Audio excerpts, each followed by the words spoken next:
बात बहुत पुराने समय की है। किसी गांव में एक भीमदेव नाम का एक व्यक्ति था।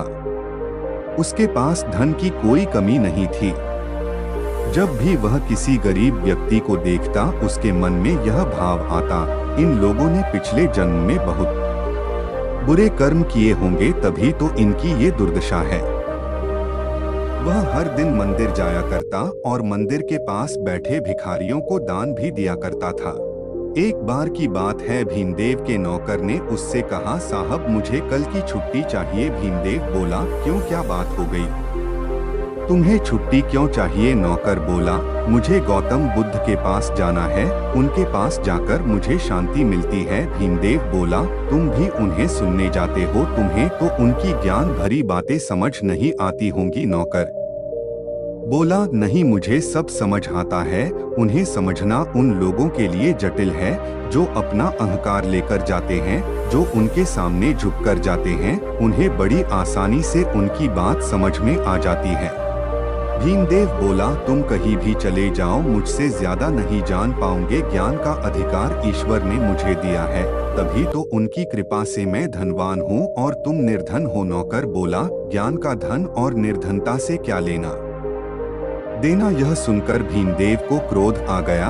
वे सोचने लगा, ये नौकर होकर मुझे ज्ञान दे रहा है। अपने क्रोध को भीतर दबाते हुए भीमदेव कहने लगा, ठीक है, जहाँ जाना है जाओ। भीमदेव के मन में भी आया कि मैं भी बुद्ध के पास जाऊं, पर फिर वह ये सोचकर रुक गया कि क्या मुझे शोभा देगा मैं उसी जगह पर जाऊं जहां मेरा नौकर जाता है। नौकर और मालिक एक साथ अगल बगल में बैठकर ज्ञान सुनेंगे। नहीं नहीं, ऐसा सोचकर उसने खुद को रोक लिया। अगले दिन नौकर बुद्ध के पास प्रवचन सुनने चला गया। उसी दिन भीमदेव का दोस्त उससे मिलने आया। उसने भीमदेव से कहा, मैं बुद्ध के वचन सुनने जा रहा हूँ, तुम भी साथ चलो। भीमदेव ने मना कर दिया, पर दोस्त के बहुत जोर देने पर उसे जाना पड़ा। दोनों ने वहां पहुंचकर बुद्ध को प्रणाम किया। भीमदेव ने देखा, अमीर गरीब सभी वहां साथ में बैठे हैं। उसका नौकर भी वहीं मौजूद था, उसका दोस्त भी बगल में बैठ गया, लेकिन भीमदेव खड़ा रहा।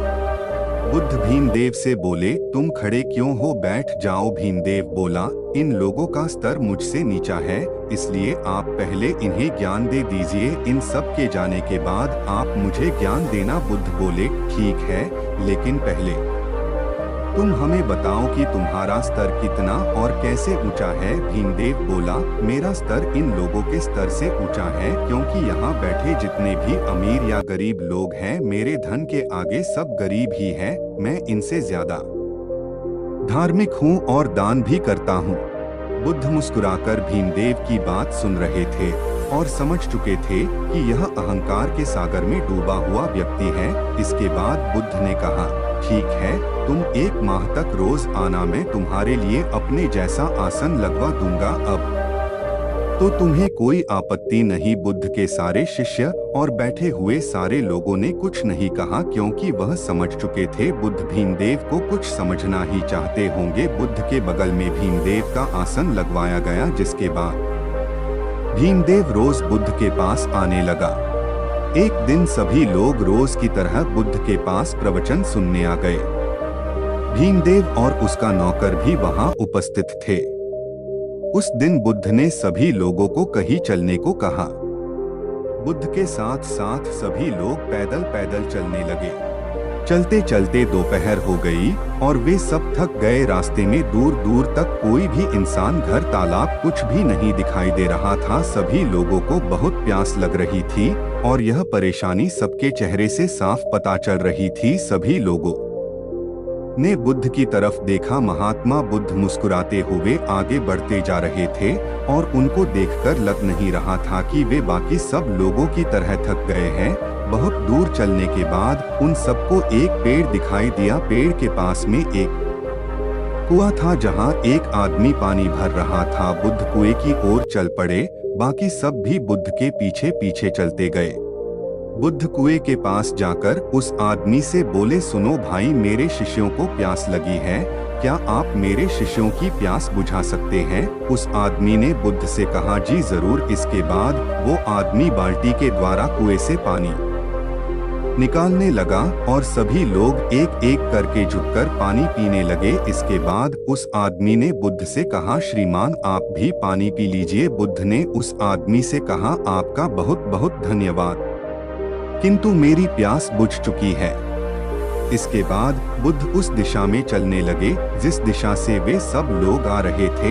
यह देखकर बाकी सब लोग हैरान हो गए। उनके मन में तरह तरह के सवाल उठने लगे कि हम लोग किस लिए आए थे और अब हम वापस कहाँ जा रहे हैं। कुछ के मन में सवाल उठा कि क्या हम वापस वहीं जा रहे हैं जहाँ से हम आए थे। बुद्ध आगे आगे चलते जा रहे थे और सभी लोग बिना कोई सवाल किए पीछे पीछे चल रहे थे। भीमदेव को तो काफी गुस्सा भी आ रहा था कि आज वो प्रवचन सुनने आया था, लेकिन प्रवचन के चक्कर में आज प्यासा ही मर जाता। शाम होते होते सभी लोग वापस वही आ गए जहां वे सभी लोग प्रवचन सुनने आते थे। सभी लोग कुछ हैरान थे, लेकिन सिर्फ भीमदेव था जो गुस्से में था।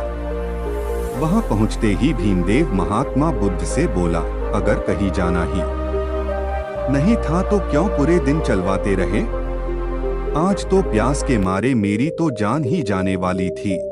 बुद्ध मुस्कुराए और उन्होंने कहा, जब तुम पहली बार यहाँ आए थे तो तुमने स्तर की बात की थी कि तुम्हारा स्तर बाकियों की तुलना में अधिक है, लेकिन यात्रा के दौरान जब सभी लोग थक चुके थे और सभी प्यासे थे तब तुम्हारा स्तर बाकियों के समान ही था।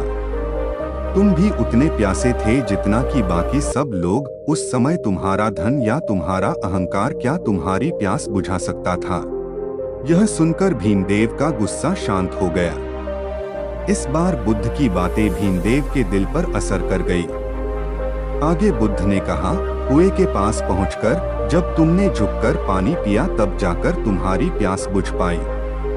अगर तुम वहां भी अपने अहंकार की बात मानकर नहीं झुकते तो प्यासे ही रह जाते।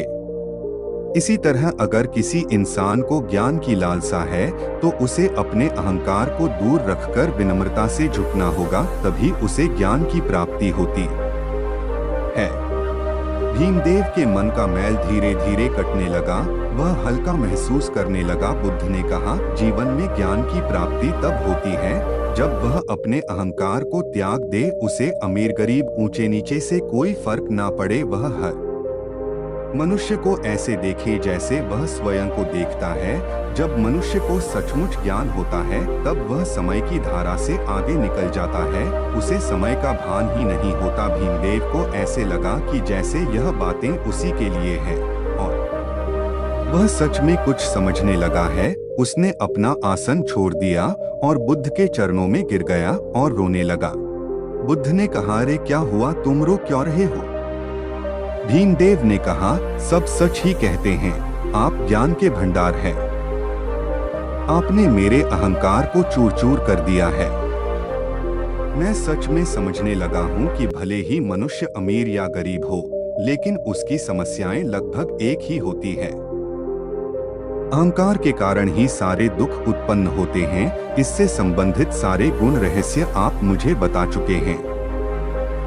मैं इस आसन पर बैठने योग्य नहीं हूँ, मुझे अपनी शरण में ले लो। बुद्धम शरणम गच्छामि। यह कहानी हमें यह बताती है, हमारे दुख का मूल कारण अहंकार ही है।